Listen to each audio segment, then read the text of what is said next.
हाँ जी, good evening friends. उम्मीद है कि आपको मेरा पिछला वीडियो समझ में आ गया होगा, आपने देख लिया होगा, जिसमें मैंने आपको प्रेजेंट कंटिन्यूस और प्रेजेंट परफेक्ट कंटिन्यूस के बारे में बताया है। देखिए, यहाँ पर मैं आपका ध्यान थोड़ा सा टेंसेस के बाकी जो हमारे पास एस्पेक्ट्स हैं उसकी तरफ ले जाना चाहता हूँ।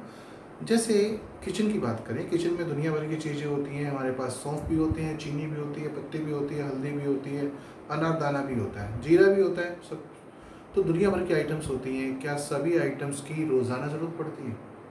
जितनी ज़रूरत हमें चीनी, पत्ती, नमक, मिर्च, मसाले की ज़रूरत पड़ती है रोज़, क्या उतनी ज़रूरत हमें अजवाइन की या हींग की या लहसुन की या और जो इस तरह की चीज़ें हैं उनकी भी पड़ती है? नहीं। कोई चीज़ ज़्यादा यूज़ होती है, कोई चीज़ कम यूज़ होती है। पर कोई चीज़ बनाने का मन करे तो चीज़ें हमारे पास सारी होनी चाहिए, चीज़ें सारी होनी चाहिए। उसी तरह से टेंसेस का जो चैप्टर है ये पूरी तरह से क्लियर हम सबको होना चाहिए, क्योंकि कुछ टेंसेस ऐसे हैं जो रिपीटेडली बार बार यूज़ होते हैं। जैसे कि मैंने एक वीडियो में आपको बताया था, पास्ट इंडेफिनिट टेंस सबसे ज़्यादा यूज़ होता है। पर इसका मतलब ये नहीं है कि सिर्फ पास्ट इंडेफिनिट करने से हमारी गाड़ी चल जाएगी। टेंसेस हमें सारे आने चाहिए, चाहे वो सारे इंडेफिनिट हो, कंटिन्यूस हो, परफेक्ट कंटिन्यूस हो। आते सारे होंगे, फिर हमें जैसे बात करनी है, चाहे किसी टॉपिक पे लिखना है, तो हम बना बना के हम लिख सकते हैं अगर हमें नॉलेज होगी तो। दूसरी बात मैंने आपको कही थी पिछले वीडियो के अंदर कि हमें उन बातों को रट्टा नहीं मारना, रहा है, रहे है, चुका है, चुके हैं, ता है, ते है, वो तरीका गलत है। अगर मैं बहुत गलत ना बोलूँ तो मैं ये बोलूँगा that is for slow learners. जो मंदबुद्धि लोग हैं, जो ज़्यादा अच्छा नहीं कर सकते हैं, क्रिएटिव नहीं है, समझ नहीं पाते ज़्यादा चीज़ें, उनके लिए तो ठीक है। पर जो आजकल के लोग हैं, बहुत क्रिएटिव हैं, चीज़ों को समझ लेते हैं, सेंसिबल हैं, तो आपके लिए वो तरीका नहीं, आपके लिए ये तरीका बना है जो मैं आपको वीडियोज़ के थ्रू बताऊँगा। तो आज हम बात करते हैं पास्ट कंटिन्यूस और पास्ट परफेक्ट कंटिन्यूस। जहाँ मैंने पास्ट इंडेफिनिट के लिए ये कहा था कि ये बहुत बार यूज़ होता है, रिपीटेडली यूज़ होता है, सबसे ज़्यादा यूज़ होता है, वहीं मैं इन दोनों के लिए कहूँगा कि कम यूज़ होता है। कैसे? मान लीजिए कि आज मंडे है और कोई मुझसे पूछे, क्या यार कल पूरा दिन फ़ोन लगाता रहा, फ़ोन नहीं उठाया। अरे यार कल कब किया था फ़ोन? बोला कोई 1-1:30 बजे। अब मान लीजिए मैं कल हरिद्वार में था और मैं गंगा जी में डुबकी लगा रहा था, एंजॉय कर रहा था, तो मैं बोलूँगा कल कल तो यार उस समय मैं गंगा जी में डुबकी लगा रहा था।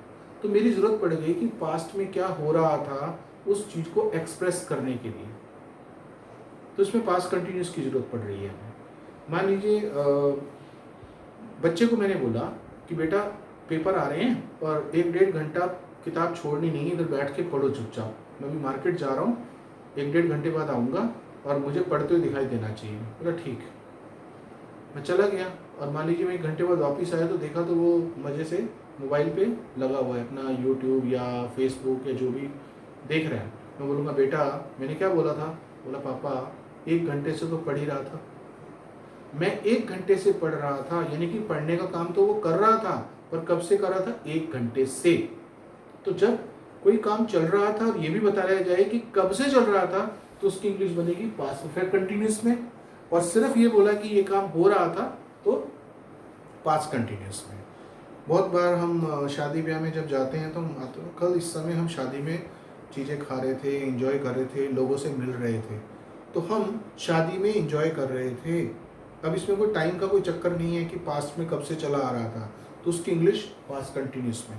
तो सीधी सी बात है, पास्ट में किसी चीज़ को लेकर जब कंटिन्यूटी की बात हो रही हो कि ये काम हो रहा था या मैं कर रहा था या कोई और कर रहा था, तो पास्ट कंटिन्यूस। और ये भी बता दिया जाए कि वो कब से हो रहा था, तो पास्ट परफेक्ट कंटिन्यूस।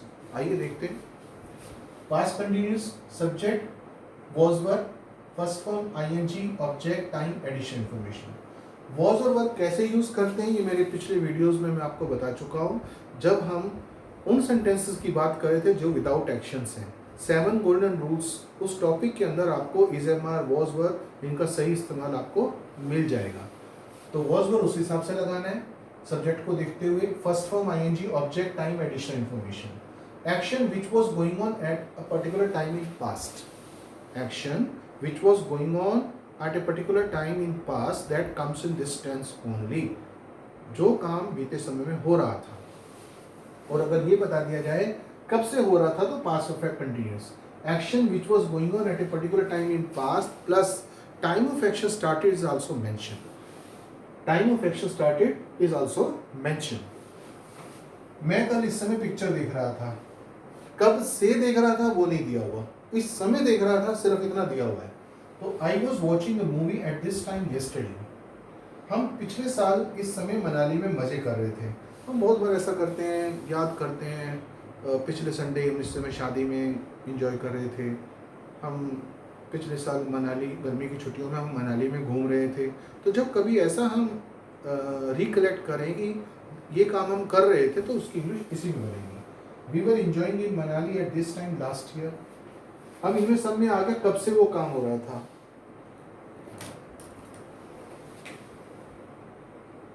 मैं 1 घंटे से पढ़ रहा था। अब देखिए मैंने जानबूझ के इसमें डबलिंग डाल दी है, दो एक्शन डाल दिए। मैं 1 घंटे से पढ़ रहा था और 5 मिनट से मोबाइल का इस्तेमाल कर रहा हूँ। ये वो उससे मैं लिंक करके बताता हूँ कि जैसे मैंने बच्चे को बोला कि बेटा तुम्हें मैंने पढ़ने के लिए कहा था, पापा 1 घंटे से तो पढ़ ही रहा था, अभी 5 मिनट से मोबाइल का इस्तेमाल कर रहा हूँ। कुछ इस तरह की टोन, तब हमें इसकी ज़रूरत पड़ेगी। तो आधा सेंटेंस जो यहाँ तक का है, मैं 1 घंटे से पढ़ रहा था, पढ़ने का काम चल तो रहा था, कब से? 1 घंटे से। तो I had been studying for 1 hour और 5 मिनट से मोबाइल का इस्तेमाल कर रहा हूँ। And have been using mobile for 5 minutes. ये जो दूसरा मैंने साथ में एक्शन जोड़ दिया, ये है प्रेजेंट परफेक्ट कंटिन्यूस का, जो मेरे पिछली वीडियो में मैंने आपको बताया कि जो काम हो तो रहा है पर कब से हो रहा है वो टाइम भी बताया जाए। तो 5 मिनट से हो रहा है, हम काफ़ी देर से काम कर रहे थे। We had been working for a long time. तो काफ़ी देर से, ये टाइम पास्ट में कब से काम चला आ रहा है, ये वाली बात इसके अंदर आ गई, इस वजह से इस रूल के अंदर आ गया। अब थोड़ा सा और प्रैक्टिकल लेते हैं। मान लीजिए सुबह मैंने 2 लेबर हायर किए इस रूम को पेंट करने के लिए, और मेरी बात होगी उनसे, उन्होंने बोला भाई शाम को 5-6 बजे तक हम उनको कमरा तैयार करके आपको दे देंगे। अब मुझे ये लगा रहेगा टाइम से अपना काम करें, साफ़ सफाई करके चले जाएं, ताकि मैं चीज़ों को अरेंज करूं, मुझे फिर क्लास लेनी है यहाँ पर। तो मेरा इंटरेस्ट इसमें होगा कि जल्दी से सेटिस्फैक्ट्री काम करके चले जाएं। और उनको ये है, दिखाई दे रहा है जो उन्होंने कंडीशन शुरू में रखी है काम शुरू करने के टाइम, कि बाबूजी अगर आज के दिन में पूरा नहीं हुआ तो हम कल की दिहाड़ी लेके कल पूरा करेंगे। अब मेरा इंटरेस्ट इस चीज़ में है कि ये आज ही पूरा हो जाए, ताकि एक दिन की दिहाड़ी में काम भी हो जाए और मैं फ्री होके अपना सेट करके कल से क्लास ले लूँ। उनका इंटरेस्ट इस चीज़ में है कि आज का तो मुझे मिल ही जाए हमें, और कल का भी अगर मिल जाए तो ये थोड़ा सा खींचतान आपस में रहेगी।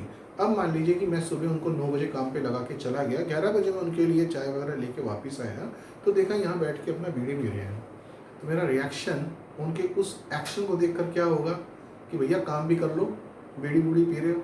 बोले भाजी सुबह से तो काम ही कर रहे थे, अब 2 मिनट से सुस्ता रहे हैं। तो इसके अंदर उन्होंने 2 बातों को लिया। हम सुबह से काम कर रहे थे, पास्ट परफेक्ट कंटिन्यूस, क्योंकि जो काम कर रहे थे उसमें टाइम दिया है कब से हो रहा था, सुबह से, तो past perfect continuous. We had been working since morning. Since और फॉर का यूज मैंने पिछले वीडियो में आपको बताया, सिंस मॉर्निंग। अब 5 मिनट से सुस्ता रहे हैं या बीड़ी पी रहे हैं, तो अब वो काम चल तो रहा है पर कब से चल रहा है, 5 मिनट से। तो प्रेजेंट परफेक्ट कंटिन्यूस इसमें नहीं बनेगा, प्रेजेंट परफेक्ट कंटिन्यूस, क्योंकि प्रेजेंट का है लग गया उसके अंदर। तो आगे आधे सेंटेंस की इंग्लिश तो वो बन गई, और आधे की बनेगी वी हैव बीन इंजॉइंग या टेकिंग रेस्ट या स्मोकिंग या इंजॉइंग बीड़ी फॉर 5 मिनट्स। तो कहने का मतलब है ये टेंसेस का इस्तेमाल ये वालों का बहुत कम होता है, पर जब होता है तो हमें आना चाहिए कैसे होता है। Thank you very much.